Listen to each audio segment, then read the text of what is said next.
Hola, continuamos entonces con la parte 4 de esta segunda clase de la materia. En la parte anterior habíamos visto los criterios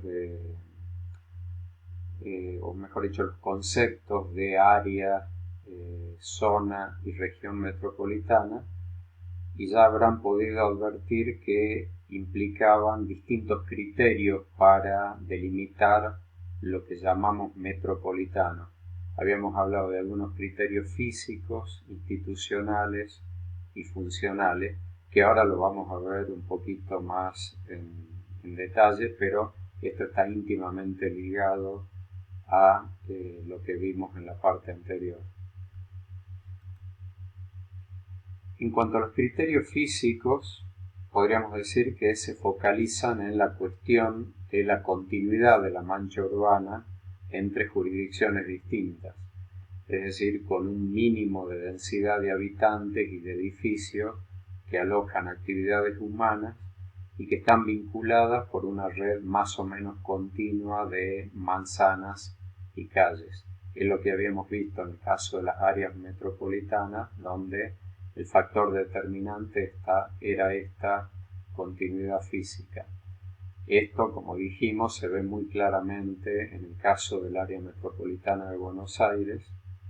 donde en esta foto satelital podemos ver claramente cómo la mancha se ha expandido de una manera bastante continua y tiene una tendencia a continuar su expansión a partir de los principales ejes viales que estructuran a ese entorno metropolitano. En el caso del área metropolitana del Valle del Lerma, la situación es distinta. En este caso tenemos un crecimiento que podríamos llamar salpicado, o sea, no es una mancha de aceite, sino una salpicadura de aceite, con sectores puntuales muy escasos en que la mancha urbana tiene cierta continuidad entre jurisdicciones municipales. Eso lo vemos principalmente en el área núcleo de la zona metropolitana, por ejemplo entre Salta y La Caldera, Salta y San Lorenzo, Salta y Quijano, Salta y Cerrillos, etc. Los otros criterios que tenemos para definir lo metropolitano son los institucionales, que se sustentan precisamente en un criterio de jurisdicciones basadas en la división política del territorio. En el caso de Salta, esa división política está determinada por municipios que tienen gobiernos propios y con cierto grado de autonomía. Es decir, que en este caso no prima el concepto de lo urbano, sino que incluye también áreas naturales y rurales productivas. Cualquiera de los municipios que rodean a la ciudad de Salta, como Cerrillos, Rosario de Lerma, Vaqueros, tienen tanto áreas urbanas como áreas naturales o rurales que estarían involucradas en este criterio institucional, donde, como dijimos, lo que determina no es la continuidad de la mancha urbana física, sino las jurisdicciones de gobierno que están involucradas.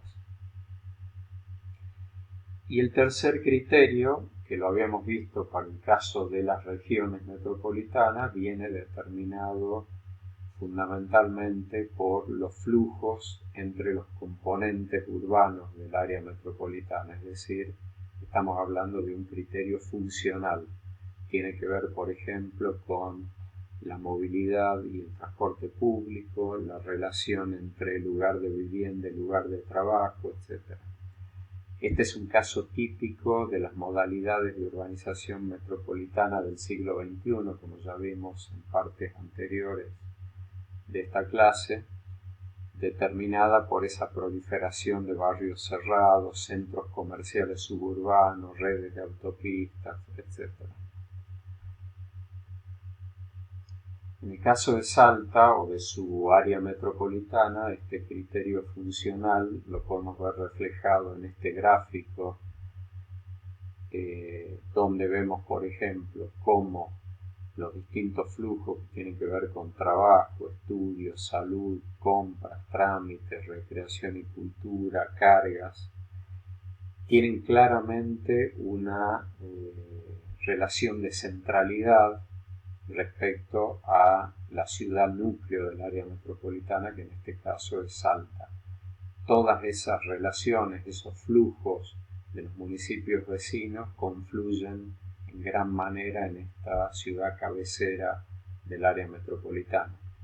Si hiciéramos ese mismo análisis, como está en este gráfico, respecto a cualquiera de los municipios secundarios, como en este caso Cerrillos, vemos también reflejada ese alto grado de dependencia respecto a la ciudad central, y vemos por el contrario que los flujos y las relaciones con el resto de municipios menores son mucho más débiles y puntuales. En esta otra forma de graficación vemos cómo se da de distinta manera esa intensidad de relaciones entre municipios, y vemos nuevamente que la ciudad de Salta, o en la ciudad de Salta, prácticamente se da la superposición de la mayor cantidad de relaciones que se producen dentro de esta área metropolitana. En el caso del área metropolitana del Valle del Lerma, como ya dijimos de alguna manera en las partes anteriores, el criterio de delimitación que se tomó prácticamente correspondió a una combinación de los tres criterios antes explicados, siendo especialmente preeminentes los factores funcionales e institucionales, aunque en gran medida disparados por el factor físico del crecimiento expansivo, aunque discontinuo, como ya vimos, desde la ciudad de Salta hacia la periferia metropolitana. Las propuestas entonces sobre el área metropolitana del Valle del Lerma que se formularon en el plan que existe para esa área metropolitana abarcan entonces tanto las fases urbanas como rurales productivas y naturales. Una cuestión muy importante para entender cuando hablamos de lo metropolitano es el tema de la institucionalidad. ¿Qué significa esto? El fenómeno metropolitano es relativamente nuevo y la mayoría de las constituciones nacionales y provinciales, como es el caso de la Argentina y salteña, no tienen contemplado este fenómeno o esta conceptualización de lo metropolitano, y por lo tanto no contemplan un sistema de gobierno para esas áreas metropolitanas. Concretamente, no tenemos la posibilidad de elegir una autoridad metropolitana porque no está contemplado en nuestras constituciones. Sin embargo, el fenómeno metropolitano es un hecho real. Esta interdependencia entre municipios atravesados por una mancha urbana es real y concreta, por lo cual es todo un desafío definir la gobernabilidad de esas áreas metropolitanas cuando no tienen definido institucionalmente una modalidad de gobierno. Entonces, en estos casos, al no estar contemplado como jurisdicción sujeta a estructuras de gobierno, básicamente lo que debe hacerse es trabajar sobre agendas metropolitanas que abarcan temas de alto impacto social y de creciente conflictividad, como por ejemplo la cuestión de la tierra y la vivienda, la red vial, el transporte público, las cuencas hídricas, la gestión de residuos, entre otros, y requieren de modalidades acordadas y asociativas de gestión que en cierta manera son vulnerables a contexto y voluntades políticas y están sujetas o bajo riesgo de discontinuidad, porque cada uno de estos acuerdos que pueda formularse corre el riesgo de discontinuarse si los gobiernos municipales no le otorgan precisamente esa continuidad. Entonces, la gobernanza de lo metropolitano requiere de un nuevo estilo de gobierno, de un alto grado de cooperación entre esos gobiernos y las administraciones públicas, y también con los actores no gubernamentales para la formulación y gestión de estas políticas públicas. Podemos decir que hay distintas maneras de establecer estos modelos de institucionalidad y gobernanza que pueden llegar a tener un menor o mayor grado de intensidad, es decir, de profundidad en los temas que abarca esa agenda compartida, y también pueden tener un mayor o nivel grado de formalidad, desde esquemas relativamente informales hasta otros más formales. O sea que hay un universo bastante amplio de posibilidades de gestionar lo metropolitano. Podemos decir que hay ciertas premisas a definir para esta gobernanza de lo metropolitano. En primer lugar, definir la agenda, es decir, qué temas vamos a abordar. En segundo lugar, definir cuál es el tipo de acuerdos para llevarla a cabo, que tiene que ver con este gráfico, o sea, en qué medida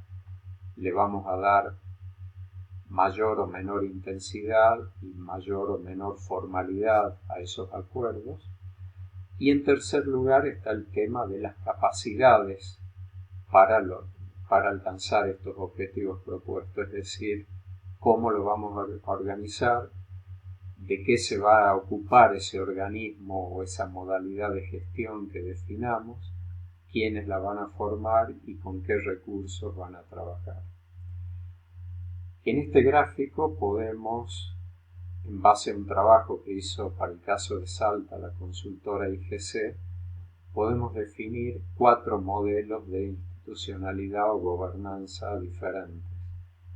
Los más débiles podríamos decir que son los acuerdos de cooperación, luego los sistemas de gestión institucionalizada, los acuerdos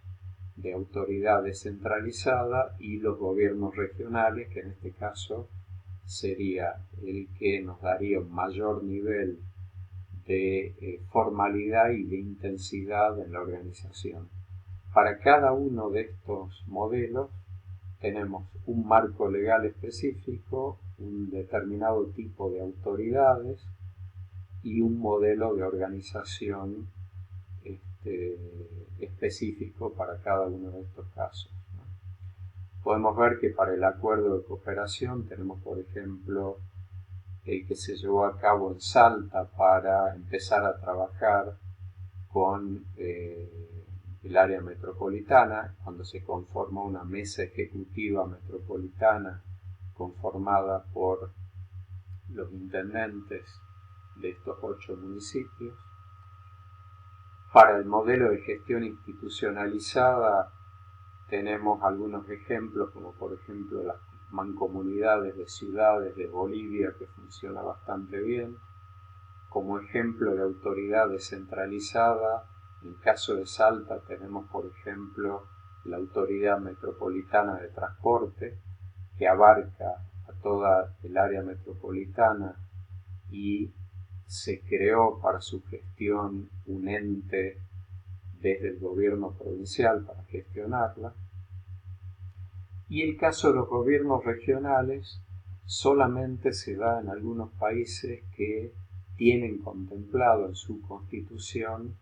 precisamente la posibilidad de elegir un gobierno regional, como se da en Perú, en Venezuela o en Italia, pero no es un caso aplicable a la Argentina, ya que, como dijimos, ni la Constitución Nacional ni las constituciones provinciales lo tienen contemplado. Bueno, con esto damos fin a esta cuarta parte de la segunda clase de la materia. Muchas gracias.